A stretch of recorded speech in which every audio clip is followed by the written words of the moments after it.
দেখতে পাচ্ছ তো সামনে কি টাইমটা তুমি স্টপ ওয়াচ করো টাইমের ওইখানে ঘড়িতে দেওয়া আছে যখন এক পাক মেরে দেবে তখন ওটাই টাইম টাইম ওখানে বড় বড় করে সিরিয়াল মেরে দিতে হবে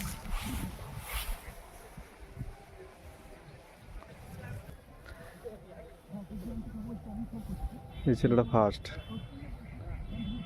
52 সেকেন্ড লেগে গেল 54 সেকেন্ড মানে ওই লাস্ট পাকটা টানতে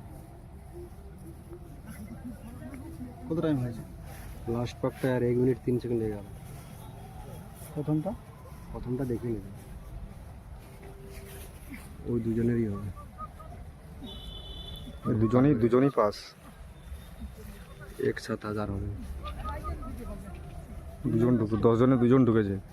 ও হবে না এই যে 3 জন 35 ঢুক হয়ে যাবে 3 জন ঢুকলো 10 জনে হয়ে যাবে 4 জন 5 জন 6 জন